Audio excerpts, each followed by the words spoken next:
தினம்தோறும் விளக்கேற்ற நல்ல எண்ணெய் இதயம் நல்லெண்ணெய். வங்கதேசத்தில் சிறுபான்மையினரான இந்துக்கள் மீது நடத்தப்படும் தொடர் வன்முறையின் உச்சகட்டமாக பெட்ரோல் ஊற்றி எரிக்கப்பட்ட தொழிலதிபர் கோகுன் சந்திரதாஸ் இன்று சிகிச்சை பலனின்றி உயிரிழந்தார். வங்கதேசத்தின் ஷரியத்பூர் மாவட்டத்தில் மருந்து மற்றும் மொபைல் பேங்கிங் தொழில் செய்து வந்த கோகுன் தாஸ் டிசம்பர் 31ஆம் தேதி இரவு 9:30 மணியளவில் கடையை முடித்துவிட்டு ஆட்டோவில் வீடு திரும்பிக் கொண்டிருந்தார்.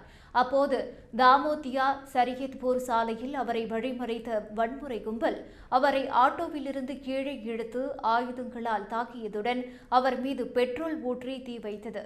உயிருக்கு பயந்த அவர் எரியும் உடலுடன் அருகில் இருந்த குளத்தில் குதித்தார். 3 நாட்களாக மருத்துவமனையில் சிகிச்சை பெற்று வந்த நிலையில் இன்று டாக்காவில் உள்ள தேசிய தீக்காய சிகிச்சை மையத்தில் உயிரிழந்தார். கடந்த 15 நாட்களில் மட்டும் வங்கதேசத்தில் 3 இந்துக்கள் படுகொலை செய்யப்பட்டுள்ளனர். டிசம்பர் 18ஆம் தேதி தீபு சந்திரதாஸ், அதைத் தொடர்ந்து அம்ரித் மண்டல் ஆகியோர் அடிப்படைவாத கும்பலால் அடித்துக் கொல்லப்பட்ட நிலையில் இப்போது கோகுன் தாஸின் மரணம் அங்குள்ள சிறுபான்மையினரிடையே பெரும் அச்சத்தை உருவாக்கியுள்ளது. இந்திய வெளியுறவுத்துறை இந்த சம்பவங்களுக்கு கடும் கண்டனம் தெரிவித்துள்ளதுடன் இந்துக்களின் பாதுகாப்பை உறுதி செய்யுமாறு வங்கதேச இடைக்கால அரசை வலியுறுத்தியுள்ளது.